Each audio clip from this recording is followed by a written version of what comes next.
In 1879, in the harsh territory of New Mexico, two people deemed unworthy by society were about to prove that love recognizes no boundaries of race or culture. She was an Apache widow, cast out by her own people, rejected by white society. He was a black cowboy who had fought for his freedom and built his fortune with blood, sweat, and determination. Savage squaw, uppity former slave. Neither one belongs here. What happened at sundown that day became legend. A marriage that lasted 3 minutes to perform, but took a lifetime of courage to defend. I take you as my wife, before God and these witnesses, and I dare any man to say otherwise. The story I'm about to tell you was buried by both military records and tribal histories. Too controversial for one side, too painful for the other. But the truth has a way of surviving, passed down through whispered stories and faded photographs. Before we dive into this extraordinary tale of forbidden love and instant courage, I need you to hit that subscribe button and ring the notification bell. This is the Black Rancher channel, where we uncover the hidden stories of black pioneers who shaped the American West. Stories of men and women who refused to let society's limitations define their possibilities. Share this video with someone who needs to hear that love conquers prejudice, and stick around until the end, because what this couple faced after their wedding will leave you speechless. Now, let's begin. Chapter 1 of a love story that started with mockery and ended with legend. Fort Sumner, New Mexico Territory, August 15, 1879. The morning sun cast long shadows across the dusty trading post as Samuel "Sam" Jackson guided his horse through the settlement. At 34, Sam had seen more of life's cruelties and triumphs than most men saw in twice that time.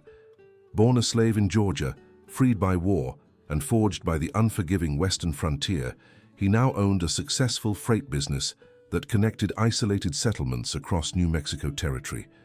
His weathered brown hands gripped the reins with the confidence of a man who had earned his place in the world through determination and skill.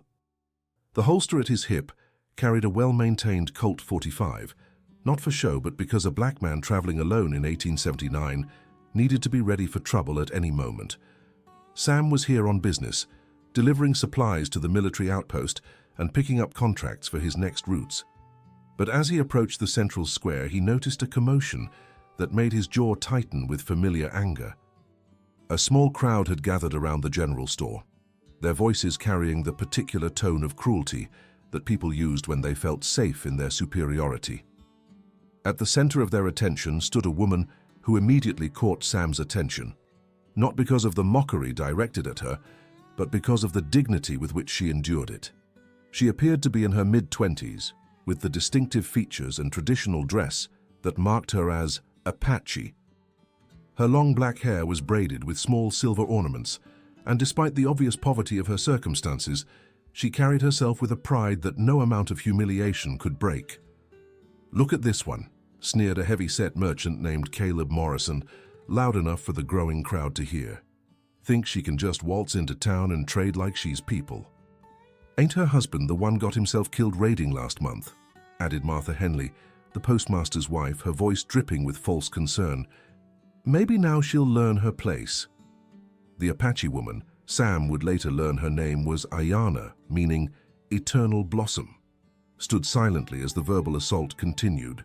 She held a small bundle of beautifully crafted beadwork and pottery, clearly hoping to trade for supplies. Her dark eyes never flinched, never showed the pain that Sam could see she was feeling. "Nobody wants your heathen crafts here," Morrison continued, emboldened by the crowd's laughter. "Why don't you go back to whatever rock you crawled out from under?" Sam felt his muscles tense. He had experienced enough prejudice to recognize it in all its forms, and what he was witnessing was the particular kind of cruelty that people inflicted when they felt safe in numbers. But before he could intervene, the situation escalated. "I heard she was kicked out of her own tribe," whispered Mrs. Henley, though her whisper was carefully calculated to be heard by everyone. "Something about bringing shame to her people. Probably why her husband got himself killed. Couldn't stand being married to damaged goods." The words hit Aiyana like physical blows, and for the first time, Sam saw her composure crack slightly. Her hands trembled almost imperceptibly as she clutched her trade goods. "Damaged goods is right," Morrison laughed. "What kind of woman gets cast out by savages? Must have done something real shameful." That was enough. Sam dismounted and walked toward the crowd, his spurs ringing against the wooden sidewalk with each deliberate step. The sound drew attention, and conversations began to die as people noticed the tall black man approaching. "Seems like there's a lot of noise over here," Sam said, his voice carrying the quiet authority of someone accustomed to command. "What's all the commotion about?" Morrison turned, his face showing the instant calculation that white men in the territory made when confronted by an armed black man who clearly wasn't backing down. "Just business, boy," Morrison said, though his tone was noticeably less confident than it had been moments before. "Nothing that concerns you." The word boy hung in the air like a challenge. Sam had heard it countless times, used by men who wanted to reduce him to something less than human. But Sam Jackson was far from the powerless slave that word was meant to evoke.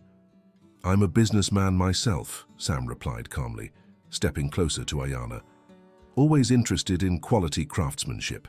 He gestured toward the items in her hands. "Those look like fine pieces. Mind if I take a look?" Aiyana looked up at him with surprise and wariness. She had learned to distrust the motives of both white and black men, having been betrayed by promises before. But something in Sam's eyes, a recognition of shared pain perhaps, made her nod slightly. Sam examined the beadwork with genuine appreciation. The intricate patterns and careful construction showed hours of skilled labor and artistic vision. "This is exceptional work," he said, speaking directly to Aiyana. "What are you asking for this piece?" "She ain't got nothing worth buying," Morrison interrupted, his voice rising again as he tried to regain control of the situation. "Just Indian trash." Sam turned to face Morrison fully, and the merchant took an involuntary step backward. There was something in Sam's bearing, a combination of earned confidence and controlled danger, that made smart men reconsider their actions. "I wasn't talking to you," Sam said quietly. "I was conducting business with this lady." The word lady was deliberate and pointed. In 1879, extending such respect to an Apache woman was a radical act, and everyone present understood the implications. "Lady?" Morrison scoffed, but his voice had lost much of its earlier bravado. "That's no lady, that's a—" "Careful," Sam interrupted, his hand moving almost imperceptibly closer to his holster. "Very careful about the next words you choose." The crowd had gone completely silent. The confrontation had shifted from cruel entertainment to something potentially dangerous. Several men in the crowd had their own weapons, but they were also calculating odds and consequences. Sam pulled out a leather pouch and counted out silver coins. "Ma'am," he said to Aiyana, "I'd like to purchase this beadwork, and if you have more pieces like this, I might be interested in a regular trading arrangement." Aiyana stared at him for a long moment, as if trying to determine whether this was another cruel joke. Finally, she spoke in accented but clear English. You really want to buy?" "I really want to buy," Sam confirmed. "Your work is beautiful, and I know people who would appreciate it." As the transaction took place, the crowd began to disperse, their entertainment spoiled by Sam's intervention. But Sam noticed that several men lingered at the edges, their expressions hostile and calculating. After Aiyana had carefully counted the coins and secured them in a small pouch, she looked up at Sam with an expression he couldn't quite read. "Why?" she asked simply. Sam considered his answer carefully. "Because everybody deserves to be treated with respect, and because your work is genuinely good." "They will not like this," Aiyana said, glancing toward the lingering townspeople. "You helping me, it will bring you trouble." Sam smiled grimly. "Ma'am, I've been dealing with trouble my whole life. A little more won't change much." What neither of them knew was that this simple act of decency was about to set in motion a series of events that would test both their courage and challenge every social convention of their time. As Aiyana gathered her remaining items and prepared to leave, she paused and looked back at Sam. "My name is Aiyana," she said quietly. "Sam Jackson," he replied, touching the brim of his hat. "It was an honor doing business with you, Miss Aiyana." The formal courtesy was another deliberate choice, and Aiyana recognized it as such. For the first time since Sam had approached, she allowed herself a small smile. "Perhaps we will do business again, Mr. Jackson." As she walked away, Sam noticed that she carried herself differently, with less of the defensive posture that had marked her earlier interaction with the crowd. It was a small change, but significant. What Sam didn't see was Caleb Morrison and two other men watching from the shadow of the general store, their expressions dark with resentment and something more dangerous. "Uppity Negro thinks he can come into our town and upset the natural order," Morrison muttered to his companions. "Someone needs to teach both of them their place," agreed Frank Dalton, a local rancher known for his short temper and long memory. "Maybe they need to learn together," added the third man, his implication clear. As Sam mounted his horse to continue his business in town, he felt the familiar weight of hostile stares, but he also felt something else, a sense that he had done something important, something right. In a world that seemed determined to crush the spirits of people like him and Aiyana, small acts of kindness and respect took on the weight of revolution. He had no way of knowing that by sundown, he would be making a choice that would change both their lives forever, a choice that would turn a simple business transaction into a legendary act of defiance that people would still be talking about generations later.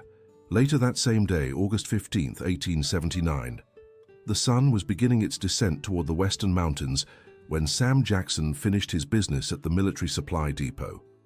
His freight wagons were loaded with new contracts, and his money pouch was heavier with payment for delivered goods. It had been a profitable day by any measure. But as he prepared to make camp outside town for the night, he noticed smoke rising from the direction of the small Apache settlement just beyond the main community. The smoke was too thick, too black to be from normal cooking fires. Sam spurred his horse toward the source, a growing sense of unease building in his chest. As he crested a small hill, he could see the cause of the smoke. 3 small shelters were burning, and a group of white men on horseback were riding away from the scene. Even from a distance, Sam could make out Caleb Morrison's distinctive bulk and Frank Dalton's white hat. They were laughing as they rode, clearly pleased with their work.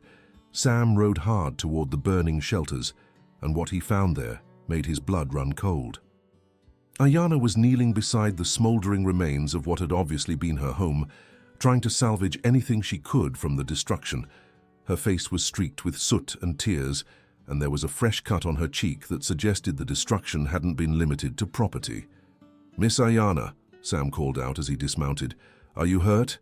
She looked up at him with eyes that held a mixture of pain, anger, and resignation. "They came after you left," she said, her voice steady despite her obvious distress.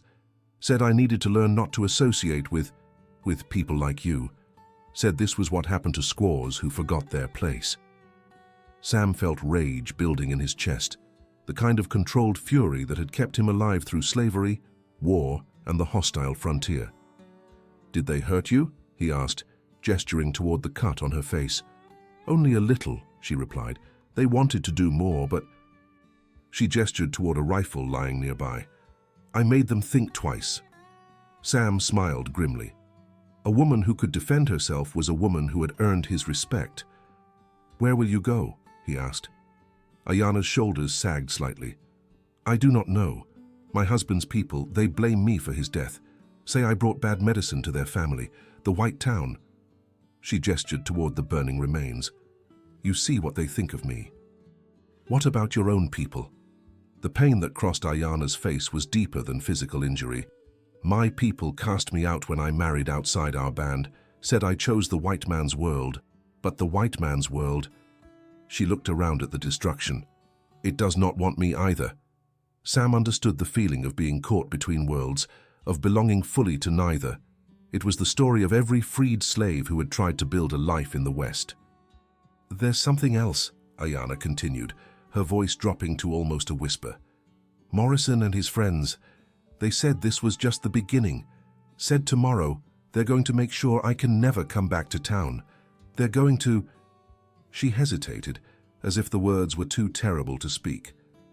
"What?" Sam prompted gently. "They're going to put me up for auction," she said, the words coming out in a rush. Like property. Say they'll sell me to whoever wants to bid, and if no one bids, they'll run me out into the desert with nothing. The casual cruelty of it hit Sam like a physical blow.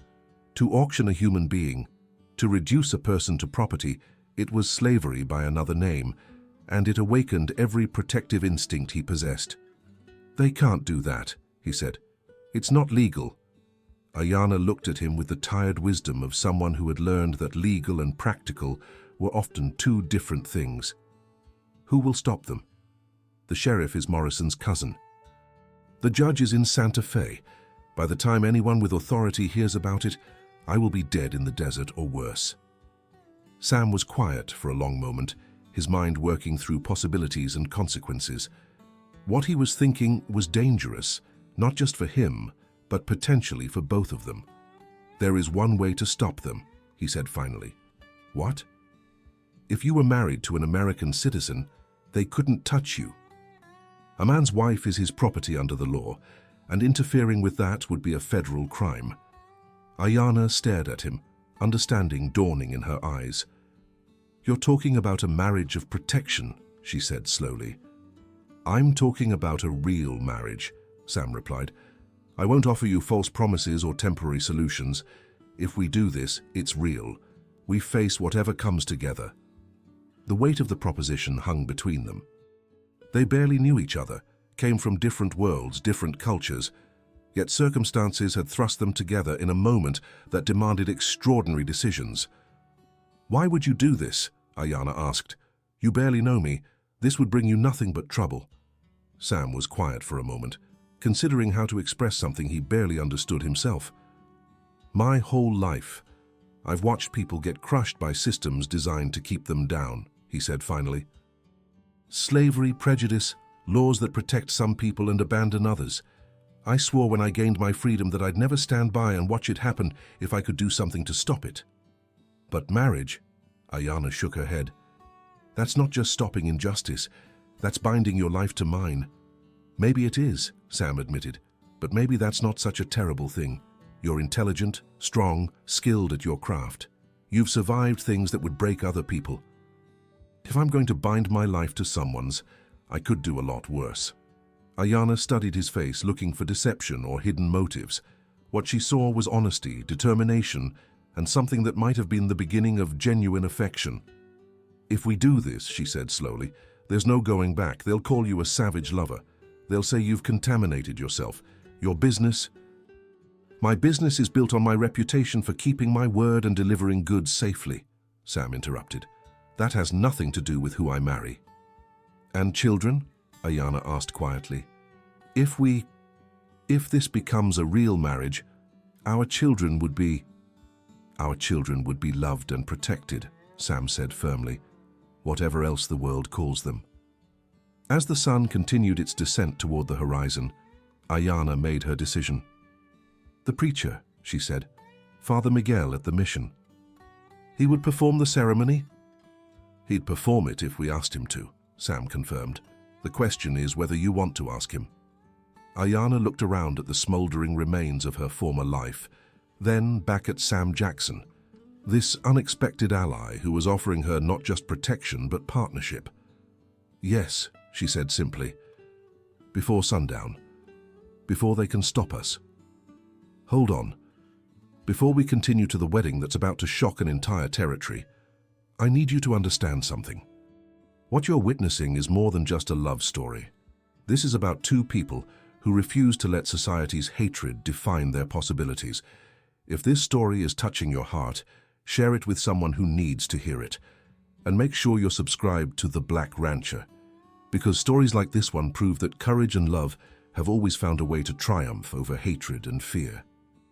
Now let's get to Chapter 3, where a simple wedding ceremony becomes an act of rebellion that will echo through history. 1 hour before sunset, August 15th, 1879. News traveled fast in a small frontier town, especially when it involved scandal.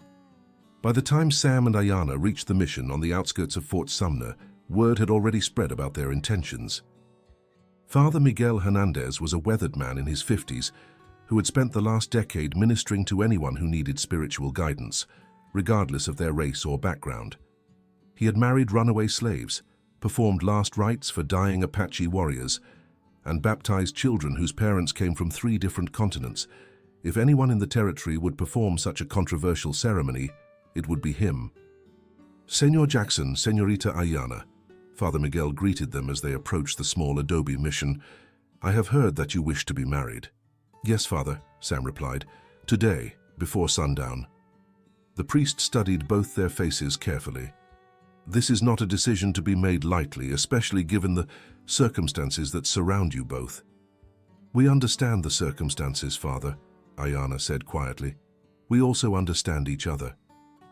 "And you, Senor Jackson," Father Miguel turned to Sam, "you understand that this marriage will make you enemies? That some people will never forgive you for crossing the lines they have drawn?" "With respect, Father, I've been making enemies just by being successful and black," Sam replied. "At least this time I'll be making them for something worthwhile." Father Miguel smiled at that. "Come inside. If we are going to do this, we should do it properly." As they entered the small mission, they could hear the sound of approaching horses. Through the window, Sam could see a group of riders approaching, Morrison, Dalton, and at least 6 other men. "Father," Sam said urgently, "we may not have much time." "Then we will not waste what time we have," the priest replied. "Stand before the altar." As Sam and Aiyana took their positions, Father Miguel began the ceremony in both English and Spanish, his voice carrying the authority of both the church and his own moral conviction. "Dearly beloved, we are gathered here in the sight of God to join this man and this woman in holy matrimony." Outside, they could hear Morrison's voice, loud and angry. "Miguel, get out here. You can't perform this abomination." Father Miguel continued without pause, his voice rising to carry over the shouting outside. "Samuel Jackson, do you take Aiyana to be your lawfully wedded wife, to have and to hold, in sickness and in health, for richer or poorer, for better or worse, until death do you part?" "I do," Sam said clearly, his voice carrying no hesitation. The door to the mission burst open, and Morrison strode in with his men behind him. "Stop this right now," Morrison shouted. "Father, you have no right to marry these... "I have every right," Father Miguel replied calmly, not stopping the ceremony. "Aiyana, do you take Samuel to be your lawfully wedded husband, to have and to hold in sickness and in health, for richer or poorer, for better or worse, until death do you part?" "I do," Aiyana said, her voice strong and clear despite the hostile men filling the small church. "This is illegal," Dalton shouted. "Miscegenation, corruption of the races." "Actually," Sam said, turning to face the intruders while keeping one hand on Aiyana's, "marriage between races is not illegal under territorial law. You might want to check your facts before you start making accusations." Morrison's face was red with rage. "Legal or not, it's an abomination. Father, I'm ordering you to stop this ceremony." "You have no authority to order me to do anything," Father Miguel replied mildly. "By the power vested in me by the Catholic Church and recognized by the territory of New Mexico, I now pronounce you husband and wife." He turned to Sam. "You may kiss your bride." The kiss was brief but meaningful, a public declaration of commitment and defiance. As their lips touched, the shouting from Morrison's group reached a crescendo. "This isn't over," Morrison raged. "Marriage or no marriage, we'll find a way to deal with both of you." "Actually," Sam said, straightening to his full height and stepping protectively in front of Aiyana, "it is over. My wife is under my protection now, and interfering with that would be a federal crime. Unless you want to explain to the territorial governor why you're threatening a legitimate marriage between American citizens." The mention of federal authority gave Morrison pause. For all his bluster, he was a businessman who understood consequences. "Come on," he said to his men, "let's get out of here. But this isn't finished," he added, pointing at Sam. "Not by a long shot." As the men filed out of the mission, Father Miguel completed the ceremony by signing the marriage certificate and handing it to Sam. "Congratulations," he said warmly. "May God bless your union and protect you both." As the sound of the departing horses faded, Sam and Aiyana found themselves alone with the priest in the quiet mission. "What happens now?" Aiyana asked. "Now," Sam said, taking her hand, We go home. Where is home? Sam smiled. I have a ranch about a day's ride from here. It's not much to look at yet, but it's got good water, decent pasture, and it's far enough from town that we can build our life without interference. Our life, Aiyana repeated, as if testing the words. Our life, Sam confirmed, if you're willing to take a chance on it. As they prepared to leave the mission, Aiyana turned to Father Miguel. Thank you, she said simply, for taking the risk. There was no risk, the priest replied. Only the certainty that love is stronger than hatred, and that God does not see the artificial boundaries that men create. As Sam and Aiyana rode away from the mission together, the sun was setting over the New Mexico landscape, painting the sky in brilliant oranges and purples. Behind them lay the smoldering ruins of Aiyana's old life and the hostility of a town that couldn't accept their union. Ahead lay uncertainty, challenges, and the daunting task of building a marriage from scratch under the most difficult circumstances. But for the first time in months, both Sam and Aiyana felt something they had almost forgotten: hope. Their marriage had been born from necessity and sealed by defiance. Whether it would grow into something deeper remained to be seen. But as they rode side by side toward their new life, both of them understood that they had crossed a line from which there was no return. They had chosen each other over fear, love over hatred, hope over despair. In 1879, in the unforgiving territory of New Mexico, that choice required more courage than most people possessed. It was a courage that would be tested again and again in the days to come. Cross Creek Ranch. 3 months later, November 1879. The morning frost crunched under Sam's boots as he made his way to the corral, the steam from his coffee cup mixing with his breath in the cold air. 3 months of marriage had settled into a rhythm that surprised both him and Aiyana with its natural ease. Their ranch, which he had named Cross Creek for the stream that ran through the property, was beginning to feel like a true home. Aiyana had transformed the basic cabin Sam had built for himself into something warm and welcoming, adding touches that spoke of her artistic eye and practical nature. Hand-woven Apache rugs covered the rough wooden floors. Intricate beadwork decorated the walls alongside Sam's few possessions. The kitchen garden she had planted was yielding late-season vegetables that supplemented their diet of beef and venison. Most importantly, the small workshop she had set up in the barn was producing a steady stream of crafts that Sam sold during his freight runs. Their marriage of convenience had evolved into something neither of them had expected, a true partnership built on mutual respect, shared work, and growing affection. The horses look good this morning, Aiyana said, joining him at the corral. She had adapted quickly to ranch life, proving as capable with livestock as she was with crafts. They should, Sam replied, smiling. They're eating better than we used to. It was true. Sam's freight business had prospered, partly due to Aiyana's contributions. Her knowledge of the territory's geography, gained during her years with her late husband's band, had helped Sam find more efficient routes. Her crafts provided additional income. Most importantly, her presence had given him a reason to build something more permanent than just a profitable business. There's a problem, though, Aiyana said, her expression growing serious. What kind of problem? Miguel Vasquez rode by yesterday while you were in town. He says there's been talk. Sam set down his coffee cup. Miguel was a neighboring rancher whose property adjoined theirs to the south. He had been one of the few locals to treat their marriage with anything approaching acceptance. What kind of talk? Morrison's been saying that our marriage isn't real, that we're not actually living as husband and wife. He's telling people that if it's not a real marriage, then the federal protections don't apply. Sam felt a familiar anger building in his chest. And what does he think he knows about our private life? It doesn't matter what he knows, Aiyana replied. It matters what he can convince people to believe. Miguel says Morrison's been talking to the territorial administrator in Santa Fe, trying to get our marriage certificate declared invalid. The implications were serious. If their marriage was declared invalid, Aiyana would lose all legal protections. Morrison and his allies would be free to do whatever they wanted to her.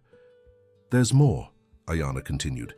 Miguel heard that Morrison's been in contact with some of my late husband's relatives. Apparently they're claiming that Apache law doesn't recognize our marriage and that I'm still bound to them as property of the band. That's ridiculous, Sam said. You were cast out. They have no claim on you. Logic doesn't matter if they can find a judge who wants to believe them, Aiyana pointed out, and Morrison's wealthy enough to make sure he finds the right judge. Sam was quiet for a moment, considering their options. They could fight the legal challenges, but that would require time and money they didn't have. They could run, but that would mean abandoning everything they had built together. Or they could take away Morrison's ammunition entirely. There is one way to make this problem go away, Sam said finally. What? We make our marriage real in every sense, not just on paper, not just for protection, but real. Aiyana looked at him carefully. You're talking about... I'm talking about being husband and wife in truth, not just in name, Sam said. I'm talking about building a life together, having children together, growing old together. I'm talking about love, Aiyana. Real love. The words hung between them in the cold morning air. For 3 months they had shared a home, shared work, shared meals and conversation, but they had also maintained a careful distance, sleeping in separate rooms, treating each other with the formal courtesy of business partners rather than spouses. Sam, Aiyana said slowly, what are you saying? I'm saying that somewhere in the last 3 months I've fallen in love with you, Sam replied. I'm saying that what started as a marriage of convenience has become something else for me. I'm saying that if you're willing, I'd like to make this real. Aiyana was quiet for a long moment, studying his face. How do I know this isn't just about fighting Morrison? She asked. How do I know you're not just saying this because it's convenient? Sam stepped closer to her, close enough that she could see the sincerity in his eyes. Because I could have found other ways to fight Morrison, he said.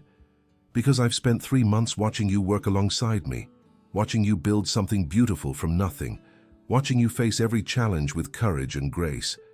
Because when I wake up in the morning, the first thing I want to see is your face. Because when I come home at night, the best part of my day is sitting with you and talking about everything and nothing. He paused, then continued more softly. Because I've never met anyone who understood me the way you do. Because we're both outsiders who found a way to build something together. Because I think we could be happy, Aiyana.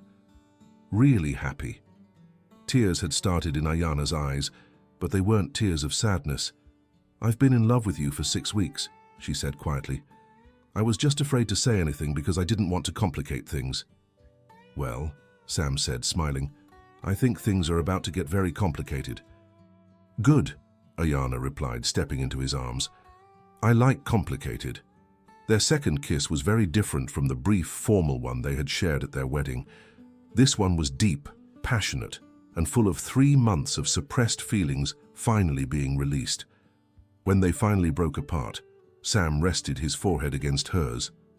So, he said, are you ready to scandalize the territory all over again? I thought we already did that, Aiyana replied, laughing. Oh, that was nothing, Sam said. Wait until they find out we're actually happy. But their happiness was about to be tested in ways they couldn't imagine, because Morrison wasn't done with them, and what he planned next would force Sam and Aiyana to choose between their love and their lives. Don't go anywhere. Chapter 5 reveals the final confrontation that would make their story legendary throughout the Southwest. Cross Creek Ranch, December 1879. The attack came just before dawn on a Tuesday morning, when the winter cold made every sound carry across the frozen landscape like a gunshot. Sam woke to the sound of horses approaching. Too many horses, moving too fast for friendly visitors. He rolled out of bed and grabbed his rifle, moving to the window in one fluid motion. In the gray, pre-dawn light, he could see at least a dozen men surrounding the cabin. He recognized Morrison's bulky silhouette and Dalton's distinctive white hat. But there were others too, men he didn't recognize, including several who appeared to be Apache. Aiyana, he whispered urgently, we have company. She was awake instantly, reaching for the pistol she now kept beside the bed. 3 months of marriage had taught them both to expect trouble. How many? She asked. 12, maybe more. Morrison's leading them, but he's got Apache with him. Aiyana moved to the other window and peered out. When she saw the Apache riders, her face went pale. "I know them," she said quietly. "My late husband's cousins. They've come to take me back." Morrison's voice boomed across the yard. "Jackson, send out the squaw and nobody has to get hurt." Sam moved to the front door but stayed behind cover. "She's my wife," he shouted back. "You have no legal right to her." "Legal right?" Morrison laughed. "Boy, you're about 50 miles from the nearest law, and these Apache boys have a stronger claim than your piece of paper." One of the Apache riders called out in his native language. Aiyana translated quietly for Sam. "He says I dishonored their family by marrying outside the tribe, and that I must return to face judgment for my husband's death. They believe I brought bad medicine that got him killed." "And what do you believe?" Sam asked, keeping his rifle trained on the yard. "I believe I'm exactly where I belong," Aiyana replied firmly, "with my husband." The conviction in her voice made Sam's heart swell with pride and love. Here, facing down a dozen armed men who wanted to drag her away, she was choosing him, choosing their life together. Morrison's voice rang out again, this time with less patience. "You got 1 minute to send her out, Jackson. After that, we're coming in." Sam looked at Aiyana, seeing his own determination reflected in her dark eyes. "Any regrets?" he asked quietly. "Only that we didn't have more time," she replied. "Jackson," Morrison called again, "time's up." But before anyone could move, a new voice cut through the morning air, a voice with the authority of the U.S. Army. "This is Captain Williams, 10th Cavalry. Nobody moves without my say-so." Sam and Aiyana looked out to see a full troop of buffalo soldiers riding hard toward the ranch, their blue uniforms and drawn sabers gleaming in the early morning light. At their head rode Captain James Williams, a man Sam recognized from his freight dealings with the military. Morrison's confidence evaporated instantly. Facing down an isolated black rancher and his Apache wife was one thing. Confronting a troop of federal cavalry was something else entirely. "Captain," Morrison called out, trying to maintain his bluster, "this is a local matter. These people are harboring a fugitive Apache woman who—" "Mr. Morrison," Captain Williams interrupted, his voice carrying the crisp authority of a career officer. "I have here a telegram from the Territorial Governor's office. It seems someone has been making false claims about invalid marriages and Apache property law." The captain spurred his horse closer to Morrison, and Sam could see the fear beginning to show on the merchant's face. "It also seems," Williams continued, "that someone has been organizing vigilante actions against legitimate American citizens. That's a federal crime, Mr. Morrison." "Now see here," Morrison began. "No, you see here," Williams cut him off. "Mr. Jackson operates under federal freight contracts. His wife is a legal U.S. citizen by marriage. Any interference with either of them is interference with federal business." The Apache riders were looking increasingly uncomfortable. They had come expecting to face down a single man and his wife, not a full cavalry troop. Captain Williams addressed them in fluent Apache, his words carrying clearly across the yard. Aiyana translated for Sam. "He's telling them that I am no longer subject to tribal law, that I am a citizen of the United States, and that they need to leave immediately or face arrest." The lead Apache rider responded angrily, but Williams cut him off with sharp words that needed no translation. After a tense moment, the Apache riders began backing their horses away from the cabin. "As for you, Mr. Morrison," Williams said, turning back to the merchant, "you and your men will disperse immediately. Any further harassment of the Jacksons will result in federal charges." "You can't do this," Morrison protested. "You're taking the side of a—" "Careful, Mr. Morrison," Williams warned, his hand moving to his saber. "Very careful about your next words." Morrison's face went red, but he wasn't stupid enough to insult a federal officer to his face. He wheeled his horse around and glared at Sam and Aiyana, who had emerged from the cabin. "This isn't over," he snarled. "Actually," Captain Williams said mildly, "it is. Mr. Morrison, you're being relocated. There's a freight business opening up in Colorado Territory that requires someone with your particular skills. You'll be leaving New Mexico within the week." The finality in the captain's voice made it clear this wasn't a suggestion. Morrison stared at him for a moment, then at Sam and Aiyana, his face contorting with rage and defeat. "Come on," he muttered to his men. Let's get out of here."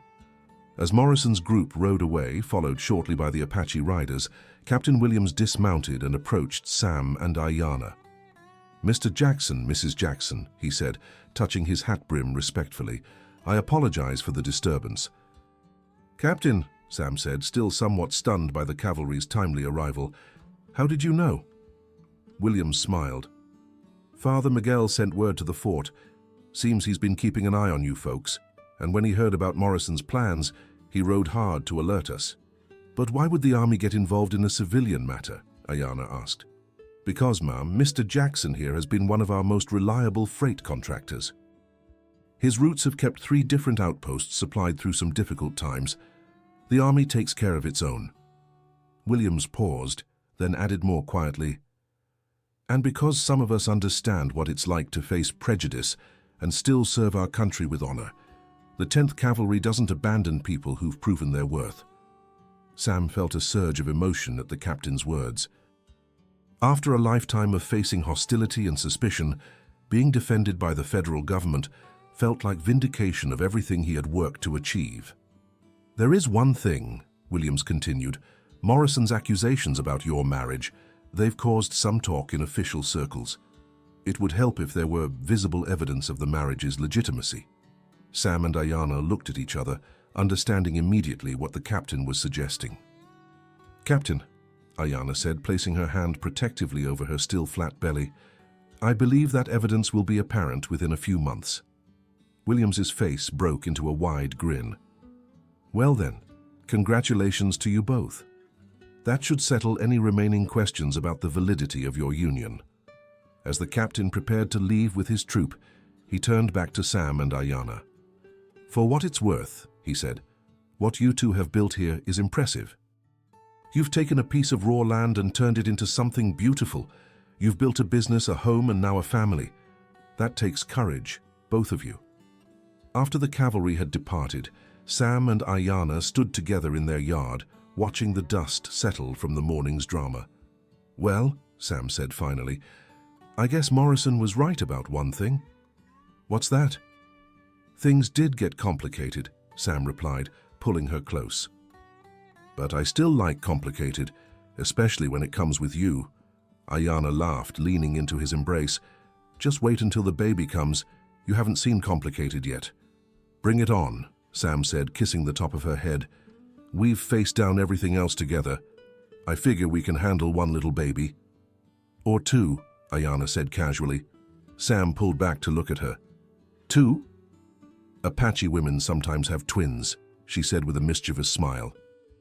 "Just so you know what you signed up for." Sam laughed, the sound carrying across their land like a celebration. "Aiyana Jackson, you are going to be the end of me." "No," she replied, standing on her toes to kiss him. "I'm going to be your beginning." "We both are." As they walked back toward their cabin, their home, the morning sun broke fully over the horizon, casting everything in golden light. The ranch they had built together, the life they had created from nothing, the love they had discovered in the most unlikely circumstances, all of it seemed to glow with promise. Behind them lay the ashes of their old lives, the hatred and prejudice that had tried to destroy them, the fear and loneliness they had both carried for so long. Ahead lay uncertainty, challenges, and the daunting task of raising children in a world that might not accept them. But they would face it together, as they had faced everything else, with courage, with determination, and with a love that had proven stronger than hatred. Their marriage had begun as an act of defiance.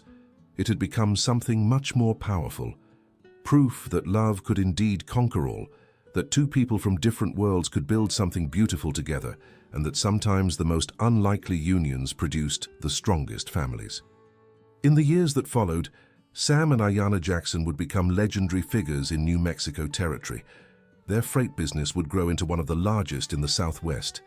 Their children, 3 in total, including the twins Aiyana had predicted, would grow up to become leaders in their own right, bridging the gap between cultures that their parents had first crossed.